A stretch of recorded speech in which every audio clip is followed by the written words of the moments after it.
Olá a todos vocês, amigos do canal, bem-vindos a mais um vídeo. Não se esqueçam de ir curtindo, de fazer a sua inscrição se não estão inscritos ainda, de acionar o sininho das notificações para ficarem por dentro de todas as histórias que postamos aqui a respeito do nosso país e do mundo. Nós hoje vamos ver alguma coisa a respeito da crise do primeiro reinado que levou à abdicação de Dom Pedro I em 7 de abril de 1831. Figura muito interessante da nossa história, foi o responsável pela nossa independência, mas toda aquela popularidade que ele gozava acabou se perdendo por uma série de motivos. Se você está curioso, interessado em saber o que causou a impopularidade de Dom Pedro I, que culminou com a sua abdicação em 1831, me acompanhe e veja essa história.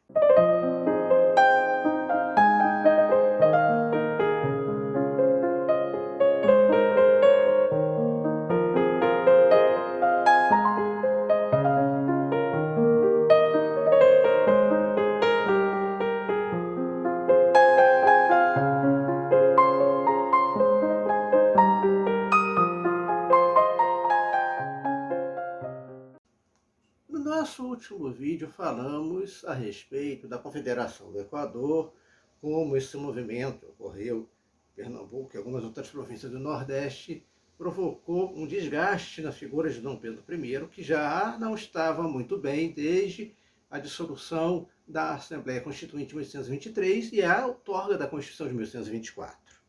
Então, aquele movimento derrotado com a execução de Frei Caneca e outros líderes já vai aumentar um pouco mais a impopularidade de Dom Pedro I, os primeiros grandes motivos. O outro foi a desastrosa Guerra da Cisplatina. Falamos também no vídeo sobre a vida da família real portuguesa, vamos deixar aqui no card, para que eles estejam interessados em relembrar isso, que a Cisplatina fazia parte do antigo vice-reinado do Prata, englobava territórios da atual Uruguai, Paraguai e Argentina, foi incorporado ao Brasil com a chegada da família real. E esse território continuou pertencendo ao Brasil após a nossa independência em 1922. Acontece que esse território não tinha absolutamente nada a ver com o Brasil, de forma cultural, linguística e várias outras características totalmente diferentes. E a província cisplatina inicia um processo de independência em relação ao Brasil, com o apoio da Argentina. Foi uma guerra daquelas, totalmente impopulares, que ninguém apoiava por aqui. Mas Dom Pedro cismou de manter o controle sobre a Cisplatina. Havia uma preocupação que vai continuar existindo depois, no segundo reinado, veremos mais adiante, a respeito da navegabilidade dos rios da Bacia Platina, a necessidade de manter aberta a navegação nesses rios, que era a única forma de se chegar até a região centro-oeste. Havendo o fechamento dos rios da Bacia Platina, não haveria outra maneira de se alcançar a região dos atuais estados do Mato Grosso e Goiás. Não tinha como, não havia estradas, não havia outra forma de acesso. Então, essa era uma das causas para que Dom Pedro tentasse manter o controle sobre a província cisplatina. Infelizmente, isso não caiu no gosto popular. O próprio Dom Pedro, teimando, foi para o sul chefiar o exército, mas teve que retornar às pressas para o Rio de Janeiro com a notícia do falecimento de sua esposa, Dona Leopoldina, o que vai também causar uma comoção muito grande no país. Acontece que, não havendo outra maneira, outra forma, Dom Pedro acabou tendo que aceitar a independência da província cisplatina, que se transforma, como foi chamado, de banda oriental do Uruguai, mas com a condição de que seria um país independente e não seria anexado à Argentina. Essa região ainda vai dar mais problemas futuros, veremos isso lá no segundo reinado. Uma das outras causas várias para a impopularidade de Dom Pedro II, e essa foi bem séria também, foi a questão da sucessão do trono português. Dom Pedro era o filho mais velho de Dom João VI, por conseguinte, era o herdeiro do trono também de Portugal. E aquele receio de que Ele chegando ao trono de Portugal, o Brasil estaria novamente unido à antiga metrópole. Poderia haver, inclusive, alguma possibilidade de uma recolonização. E isso vai se transformar numa quase realidade quando Dom João morre em Portugal em 1826 e Dom Pedro é aclamado como o novo rei, como Dom Pedro IV de Portugal. No entanto, para não causar os problemas que adviriam dessa união novamente entre Brasil e Portugal, Dom Pedro resolveu abdicar do trono português. Um único dia. Ele abdicou em nome de sua filha, Dona Maria da Glória, que seria Dona Maria II. Acontece que surgiu um outro pequeno probleminha. Dom Pedro tinha um irmão mais novo, Dom Miguel, que ele sabia muito bem e tinha pretensões, ambições sobre o trono de Portugal. Para tentar evitar que Dom Miguel chegasse ao trono, usurpasse o trono da própria sobrinha, que ainda era menor de idade, Dom Pedro resolveu tentar um subterfúgio. Nomeou Dom Miguel como regente, até a maioridade de Dona Maria da Glória, e quando ela chegasse a ter a idade do casamento, ela seria dada como noiva ao tio, era um costume da época. Então, Dona Maria da Glória, chegando à maioridade, se casaria com o tio Dom Miguel e ele, de uma certa forma, participaria do governo, da administração portuguesa. Acontece que Dom Miguel não quis esperar e ele deu um golpe logo e se intitulou como novo rei de Portugal. Nesse meio termo, Dom Pedro já havia despachado a filha para a Europa, que navegava em companhia do Marquês de Barbacena, Felisberto Caldeira Brant, que tinha também a árdua missão de conseguir uma nova esposa para Dom Pedro, já que Dona Leopoldina havia falecido. Chegando próximo já a Portugal, o Marquês de Barbacena é informado que Dom Miguel havia dado um golpe, se instalado no trono. Então ele deixa Dona Maria da Glória na França, parentes, e parte para buscar uma noiva para Dom Pedro, que é encontrada na pessoa da princesa Amélia de Leuchtenberg. Encontrada, retorna ao Brasil com Dona Maria da Glória, e o problema continuava existindo, já que Dom Miguel no trono não seria aquilo aceito por Dom Pedro de forma alguma. Ele havia indicado o nome da filha. O problema que veio daí é que Dom Pedro passou a ser acusado de estar dando mais atenção aos interesses da filha para chegar ao trono de Portugal do que a administração brasileira. Havia deixado de lado a administração para cuidar de uma guerra agora contra o próprio irmão Dom Miguel. Guerra essa que vai terminar só mais adiante com a derrota de Dom Miguel, quando Dom Pedro retorna a Portugal. Também, um outro pequeno, mas grande problema, por mais incrível que pareça, era a vida íntima, a vida pessoal de Dom Pedro.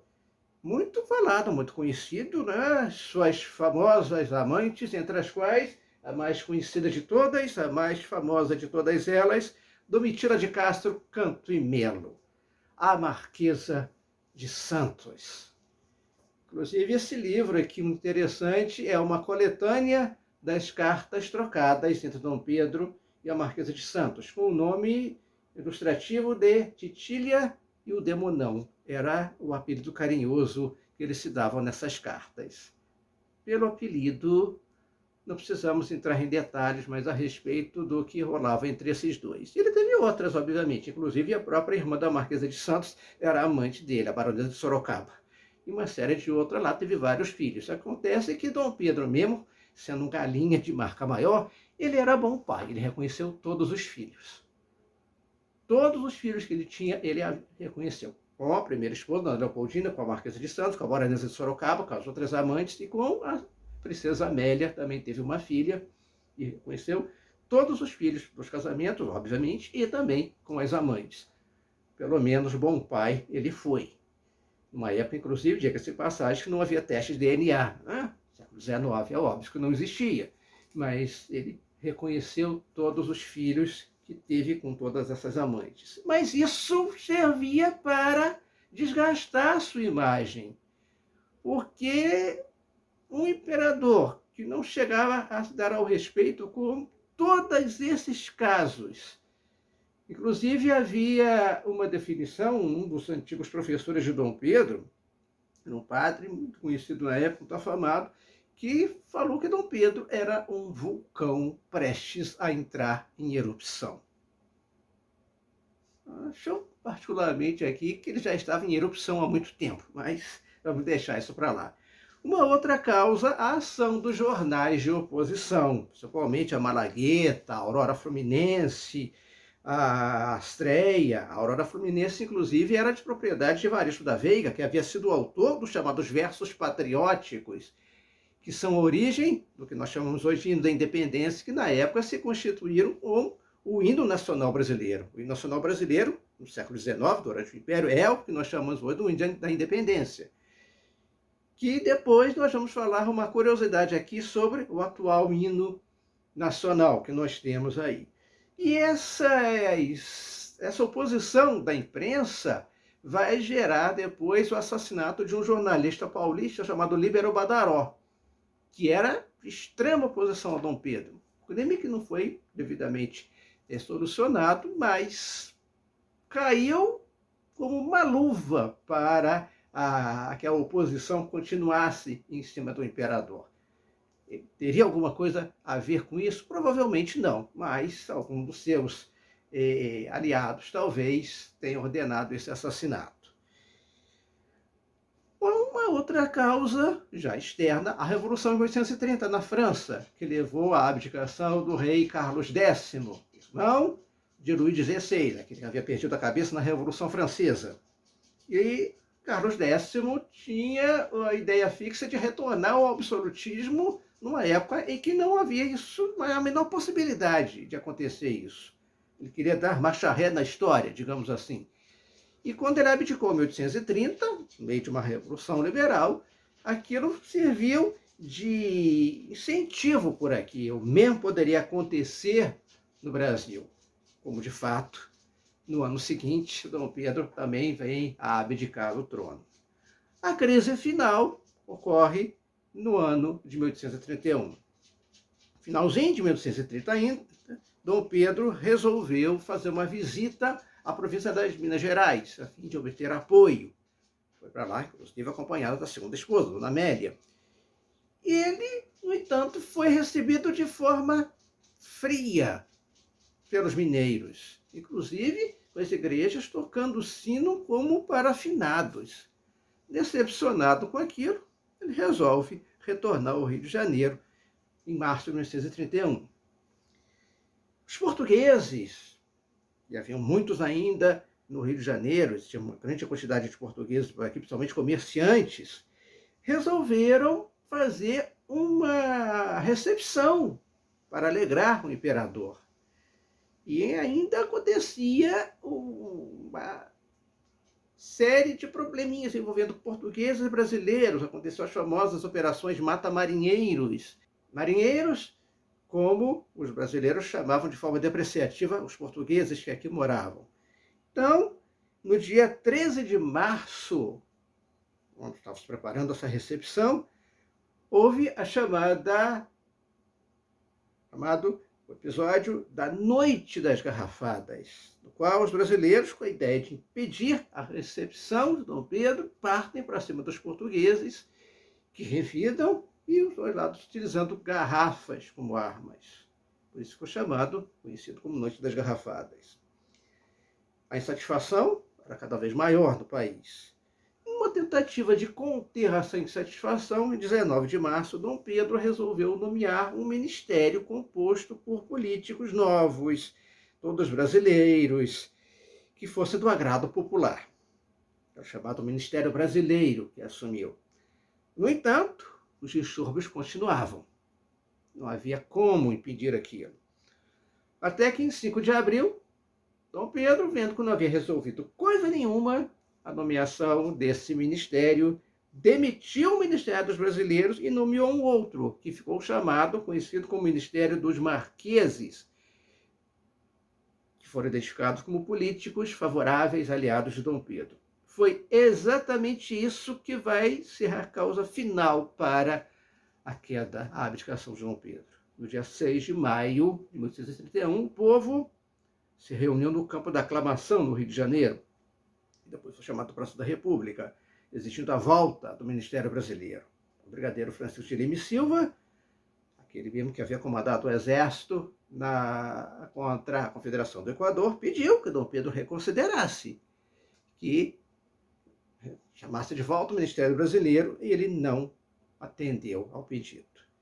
Por volta da meia-noite, o próprio batalhão do imperador se volta contra ele e adere à revolta popular. Vendo que não tinha mais jeito e querendo evitar derramamento de sangue, na madrugada de 7 de abril de 1831, Dom Pedro entregou ao major Miguel de Frias e Vasconcelos um documento curto da sua abdicação. Deixamos aqui uma imagem desse documento que dizia o seguinte: usando do direito que a Constituição me concede, declaro que hei muito voluntariamente abdicado na pessoa do meu muito amado e prezado filho, o senhor Dom Pedro de Alcântara. Boa Vista, 7 de abril de 1831, 10º ano da independência e do Império. Curiosamente, ele não disse abdicava aqui. Obviamente é o trono brasileiro, mas normalmente um documento desse deveria constar do que ele estava abdicando. Na mesma oportunidade, ele nomeia como tutor do seu filho José Bonifácio de Andrade e Silva. Vivia às turras com José Bonifácio, mandava prender, daqui a pouco voltava às boas com ele, mandava soltar, e não havia outra pessoa de maior confiança do que ele. Dom Pedro bem sabia disso, por isso nomeou José Bonifácio como tutor de Dom Pedro de Alcântara, o futuro Dom Pedro II. Contava com 4 anos e meio ainda, estaria 5 anos somente em dezembro de 1831, e parte para a Europa acompanhado da esposa, Dona Amélia, e da filha, Dona Maria da Glória, iniciando ali uma luta contra o seu irmão Dom Miguel para restituir o trono de Portugal à filha. Essa luta vai durar ainda um bom tempo, uma campanha muito difícil, mas foi vitoriosa e Dom Pedro entrega o trono de Portugal à sua filha.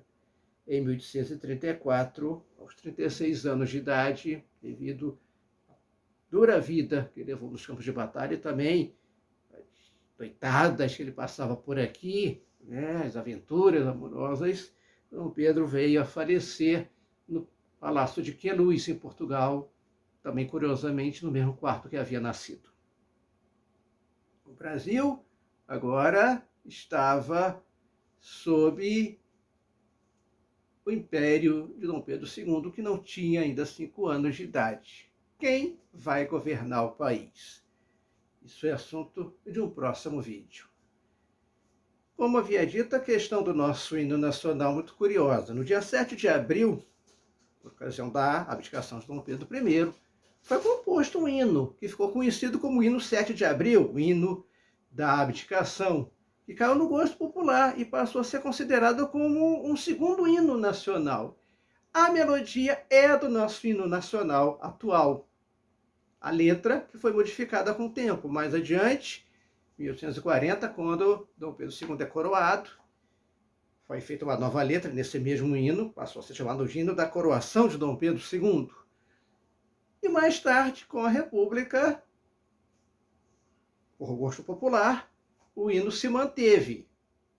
Deodoro da Fonseca resolveu aceitar o pedido da população, manteve esse, mas mudando a sua letra.